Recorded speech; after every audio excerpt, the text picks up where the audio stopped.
ബ്രാഹ്മണന്റെ സ്വപ്നം. ഒരുപാട് കാലം മുമ്പ് ഒരു ഗ്രാമത്തിൽ ഒരു ബ്രാഹ്മണൻ താമസിച്ചിരുന്നു. അയാൾ വളരെ നിർധനനായിരുന്നു. അയാൾ ഭിക്ഷയെടുത്താണ് ജീവിതം തള്ളി നീക്കിയത്. പലപ്പോഴും ഒരു നേരത്തെ ഭക്ഷണം പോലും അയാൾക്ക് കിട്ടിയിരുന്നില്ല. അതിനാൽ ദിവസങ്ങളോളം വിശന്നിരിക്കേണ്ടി വന്നിട്ടുണ്ട്. ഒരു ദിവസം രാവിലെ അയാൾക്കൊരു വലിയ കുടം നിറയെ ധാന്യപ്പൊടി ലഭിച്ചു. അയാളത് സന്തോഷത്തോടെ വീട്ടിലേക്ക് കൊണ്ടുപോയി. അയാൾ തന്റെ കുടിലിന് മുകളിലെ ഉറിയിലെടുത്തു വെച്ചു.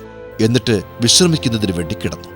അയാൾ ആ മൺകുടം നോക്കി ചിന്തിച്ചു, ഭാവിയിൽ ഞാൻ വളരെ ധനികനാവും. അപ്പോൾ എനിക്ക് ജീവിക്കുവാൻ ഭിക്ഷയെടുക്കേണ്ടി വരില്ല. ബ്രാഹ്മണൻ തന്റെ കണ്ണുകൾ അടച്ചു. അയാൾ ദിവാസ്വപ്നം കാണുവാൻ തുടങ്ങി. ഒരു കുടത്തിൽ ഒരുപാട് ധാന്യമുണ്ട്. എനിക്ക് കുറേ ദിവസത്തേക്കിത് കഴിക്കാം. പെട്ടെന്ന് അയാൾക്കത് വേണ്ട എന്ന് തോന്നി. അയാൾ ചിന്തിച്ചു, ഞാനിത് കഴിക്കാനായി എടുത്തു വെക്കേണ്ട. ഞാൻ ഈ ധാന്യം വിൽക്കുകയാണ് നല്ലത്. ഞാനിതുമായി അങ്ങാടിയിൽ ചെന്ന് വിളിച്ചു പറയും, ധാന്യം വിൽക്കാനുണ്ട്, ധാന്യം വിൽക്കാനുണ്ട് എന്ന്. പെട്ടെന്ന് തന്നെ എന്റെ ചുറ്റും ധാന്യം വാങ്ങാൻ ആളുകൾ എത്തിച്ചേരും. ഒരാൾ പറയും, ഞാൻ ഇതിന് 10 രൂപ തരാമെന്ന്. അപ്പോൾ രണ്ടാമത്തെ ആൾ പറയും, ഈ വില വളരെ കുറവാണ്, ഞാൻ 15 രൂപ തരാമെന്ന്.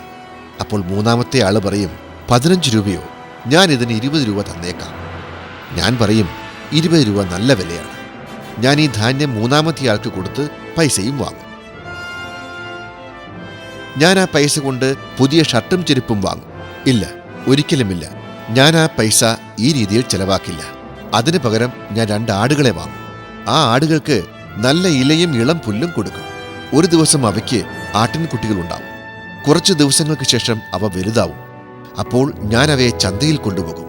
എന്നിട്ട് ഉറക്കെ വിളിച്ചു പറയും, എന്റെ ആടുകളെ വിൽക്കാനുണ്ട്, എന്റെ ആടുകളെ വിൽക്കാനുണ്ട് എന്ന്. ഈ ആടുകൾ ഭംഗിയുള്ളതും ആരോഗ്യമുള്ളതുമാണ്. അപ്പോൾ കച്ചവടക്കാർ എന്റെ അടുത്ത് വന്ന് പറയും, നല്ല ഭംഗിയുള്ള ആടുകളാണല്ലോ, എന്താ ഇതിന്റെ വില? ഞാൻ എന്റെ ആടുകളെ 100 രൂപയ്ക്കാണ് വിൽക്കുന്നത്. ശരി, ഇതാ 100 രൂപ. ഞാൻ ഈ 100 രൂപ എങ്ങനെ ചെലവാക്കും? നല്ല നൈലോൺ കോട്ടും അല്ലെങ്കിൽ ഒരു നല്ല കട്ടിലും വാങ്ങിയാലോ? ഇല്ല, ഇത് നല്ല ചിന്തയല്ല. ഞാൻ ഈ പൈസ കൊണ്ടൊരു പശുവിനെ വാങ്ങും. അത് പശുക്കുട്ടികൾക്ക് ജന്മം നൽകും. ഈ പശുക്കുട്ടികൾ വലുതാവുമ്പോൾ അവയ്ക്ക് പിന്നീടും കുട്ടികളുണ്ടാവും. അങ്ങനെ എനിക്ക് ദിവസവും പാലും വെണ്ണയും ധാരാളം കിട്ടും. അങ്ങനെ ഞാൻ പാൽ വ്യാപാരം ചെയ്യും. പാലും വെണ്ണയും നെയ്യും എല്ലാം വിൽക്കും. പിന്നെ ഒരു മിഠായിക്കടയും തുടങ്ങും. രസഗുള, പാൽഗോവ, ഗുലാബ് ജാം എല്ലാം വിൽക്കും. നല്ല മിഠായികളെക്കുറിച്ചോർത്ത് ബ്രാഹ്മണരുടെ വായിൽ വെള്ളമൂറാൻ തുടങ്ങും. ഞാൻ ദിവസവും ഉറക്കെ വിളിച്ചു പറയും, മിഠായി വിൽക്കാനുണ്ട്, മധുരമുള്ള മിഠായികൾ, വരൂ മിഠായികൾ വാങ്ങൂ എന്ന്. ഇത് കേട്ട് കുട്ടികളും ചെറുപ്പക്കാരും വൃദ്ധരും എല്ലാം എന്റെ കടയിൽ വരും. എന്റെ മിഠായികൾ കണ്ട് അവരുടെ കണ്ണുകളിൽ പൂത്തിരി വിരിയും. എല്ലാ തരത്തിലുമുള്ളവരും എന്റെ കടയിൽ മിഠായി വാങ്ങാൻ വരും. എന്നിട്ട് പറയും, കുറച്ച് രസഗുള തരൂ, കുറച്ച് പാൽഗോവ തരൂ എന്ന്. ഞാൻ എത്ര സന്തോഷവാനാകും! അങ്ങനെ ദിവസങ്ങൾ കടന്നു പോകുമ്പോൾ ഞാൻ വളരെയധികം പണക്കാരനാവും. ഞാൻ അപ്പോൾ ആ പണം കൊണ്ട് എന്തു ചെയ്യും? ഒരു ആനയെ വാങ്ങിയാലോ? അല്ലെങ്കിൽ ഒരു അമ്പലം കെട്ടിയാലോ? ഇല്ല, ഒരുപാട് സ്വർണ്ണാഭരണങ്ങളും മുത്തുമാലകളും രത്നങ്ങളും വാങ്ങും. ഞാൻ ഒരു ദിവസം വിലയേറിയ കുർത്തയും തലയിൽ തിളങ്ങുന്ന തൊപ്പിയും അണിഞ്ഞ് രാജാവിന്റെ അടുത്ത് ചെല്ലും. അവിടെ എത്തി വിനയത്തോടെ പറയും, ഹേ മഹാരാജൻ, ഈ ആഭരണങ്ങളും രത്നങ്ങളും എല്ലാം ദയവായി വാങ്ങൂ. ഇതെല്ലാം ഞാൻ താങ്കൾക്ക് വേണ്ടി കൊണ്ടുവന്നതാണ്. രാജാവ് വളരെ സന്തോഷത്തോടെ പറയും, ഈ അമൂല്യ രത്നാഭരണങ്ങൾ ഞാൻ എന്റെ റാണിക്ക് വേണ്ടി വാങ്ങാം. അങ്ങനെ ഞാൻ മെല്ലെ മെല്ലെ ആഭരണ കച്ചവടം വർദ്ധിപ്പിക്കും. അങ്ങനെ ഞാൻ ലോകത്തിലെ ഏറ്റവും വലിയ സമ്പന്നനായി മാറും. ഞാൻ പിന്നെ വളരെ വലിയൊരു ബംഗ്ലാവ് വാങ്ങും. അതിനകത്ത് മനോഹരമായ പൂക്കളടങ്ങിയ പൂന്തോട്ടവും നല്ല ഫലവൃക്ഷങ്ങളും സുഗന്ധമുള്ള പൂക്കളുണ്ടാകുന്ന മരങ്ങളും എല്ലാം ഉണ്ടാക്കും. കൂടാതെ വലിയൊരു കുളവും ഉണ്ടാക്കും. കുളത്തിനകത്തെ സുന്ദരമായ വെള്ളത്തിൽ വിടർന്ന താമരകളും നീന്തിക്കളിക്കുന്ന അരയന്നങ്ങളും സദാസമയവും ഉണ്ടാകും. അങ്ങനെ എന്റെ പ്രശസ്തി ലോകമെമ്പാടും വ്യാപിക്കും. അപ്പോൾ ധനികരായ വ്യക്തികൾ എന്നെ കാണാൻ വന്ന് പറയും, അവരുടെ മകളെ കല്യാണം കഴിക്കൂ എന്ന്. എന്നാൽ ഞാൻ രാജാവിന്റെ മകളുടെ കല്യാണാലോചന വരുന്നത് വരെ കാത്തിരിക്കും. അവസാനം ഞാൻ സുന്ദരിയായ രാജകുമാരിയെ വിവാഹം കഴിക്കും. കുറച്ച് വർഷങ്ങൾക്കുള്ളിൽ ഞങ്ങൾക്ക് കുട്ടികളുണ്ടാവും. ഞാൻ കുഞ്ഞുങ്ങളുമായി പൂന്തോട്ടത്തിൽ കളിക്കും. കുട്ടികൾ വീട്ടിനകത്തേക്ക് കയറി എന്റെ ഭാര്യയെ കളിക്കാൻ വിളിക്കും.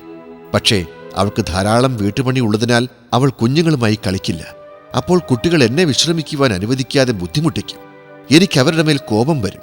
ഞാൻ ദേഷ്യത്തോടെ അവരെ തള്ളി മാറ്റിക്കൊണ്ട് പറയും, ശല്യപ്പെടുത്താതെ കുട്ടികളെ ദൂരെ പോകൂ, പോയി സ്വയം കളിക്കൂ, എന്നെ വിടൂ എന്ന്. പക്ഷേ കുട്ടികൾ എന്റെ വാക്ക് കേൾക്കില്ല.